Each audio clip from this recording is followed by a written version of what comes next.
He's heavy.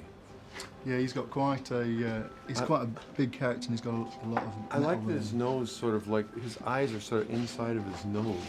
And his eyes are so close together, they've got to really work to get around the side, to see around his nose. In the way that any lawyer-client relationship is going to get strained, especially if one is sort of just working the edges of the law, like the Fox is. I mean, it's true enough that most people don't take advice anyway. And a guy who gives advice for a living probably is more aware of that than most. I think you just got to not do it, man. That's all. I understand what you're saying, and your comments are valuable, but I'm going to ignore your advice. The cuss you are. The cuss am I? Are you cussing with me? No, you cussing with me?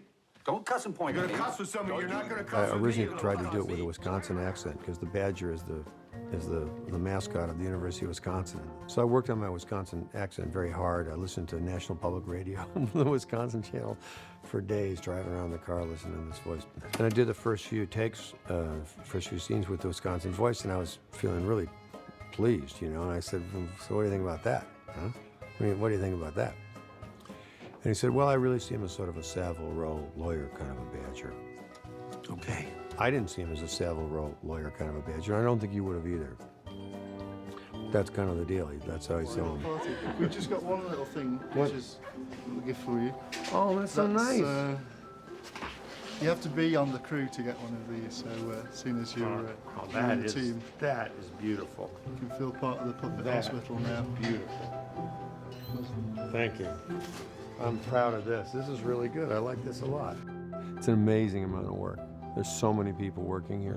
They're working so hard. Just hundreds of people that just work, you know, in fine detail. It's nice to go in and say, tell me how you do this. How do you do this?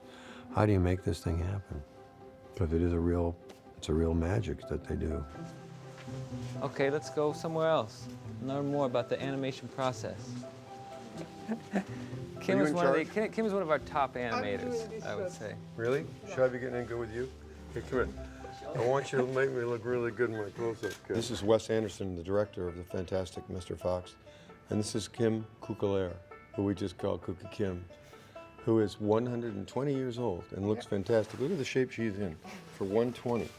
What a nice figure. You get all that animating? Yeah. It's really good, just twisting these people into the shape they are.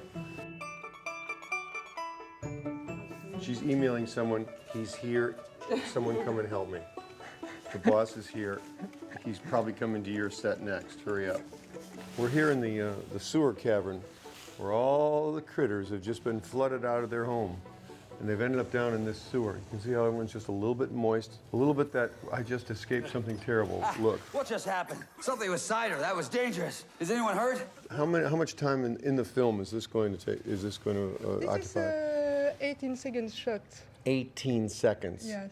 So you can imagine all you freaks at home that have like a small train set and the amount of time it takes you to glue a bush down. How long it's going to take these people to get these 18 seconds worth of footage. How long will it take to do the 18 seconds, It took Kim? me 8 days. 8 9 days, and we're on the 9th day now. Yes, yeah. Before we go any further, from now on, can you give me some kind of a signal once in a while just so I know any of this is getting through to you?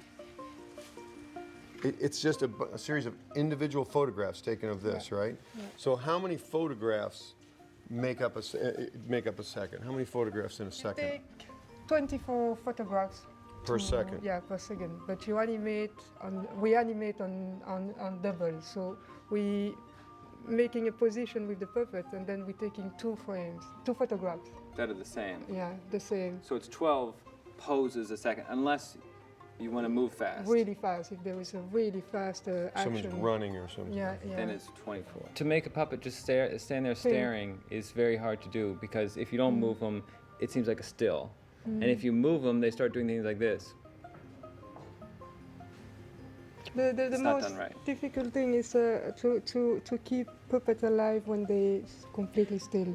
Just do an impression of a puppet looking completely still. You nailed it. Is there any way you could come to my house and help me straighten up my desk? I mean, if you could plan all this out, I bet you could figure out what's supposed to be thrown out. Even though it's stop motion animation, it has all the quirkiness and the attention to detail that all his films have. You know, so it's delightful to watch. It's delightful to walk through and see and just laugh because you know that he intentionally made, you know, that bottle look like this, you know. He intentionally made this bottle look like this, you know, in giant size. I think our guys here have taken the technique to a new place. And this is Mark Waring, who is the supervisor of all animation. So we're not going to fire anybody, but tell us some stuff. Inform us, educate us right now. I need to know more. I'm looking at your street here, and it looks like, as you say, it looks like cotton balls that have been colored, but it's smoke when you do it here. How do you make it? How do you make it? Do you just wave it? Do you push it? What do you do to sort it? of. It's cotton wadding that's it's been sprayed to give it a sort of darker tone, and then you can tease it out bit by bit to actually to pull it. So as you animate it frame by frame, then you get a sort of slight drift on it, so you can just pull it up. How about something else? Show us how you do the fire. This is clear soap that's been carved. You can smell it. It smells good. Yeah. So you can and we carve that, and then they're just replaced. So we just take them away, replace them with another one. So you just get so it looks like it's just leaping. get a flickering, leaping flame Nice. effect. So that combine them with the smoke, so you get a sort of a fire smoky effect with sort of basic influence. He's going to show us how water comes out of a hose. It's cellophane. It's blue cellophane. cellophane. And you wrap it around a little piece of wire, like Yep. soldering iron or something, solder or something, right? Yeah. Again, like the soap, so you replace bit by bit, but that is the basic idea. So that'll come So it's out. basically that same piece, and then you can fold it a different way. Yeah, you can fold twist it and pull it and twist it, and it just change the way the light hits yeah, it. just a light reflection in it. People really commit to the project. And for people that have been on a movie for 2 years, they act like they just got started. I mean, people are just as zealous about it as any time during the film. It's supposed to end in 2 weeks, but they don't act that way. They don't look like they're ground down or wound down. They have they've got an impishness in their eyes. They think the whole story is a wonderful opportunity for them to show off what they do. I mean, there's some serious showing off going on here. See y'all later. Well, you gotta be taking like the eyes. Thanks everybody. Thanks everybody at the Academy.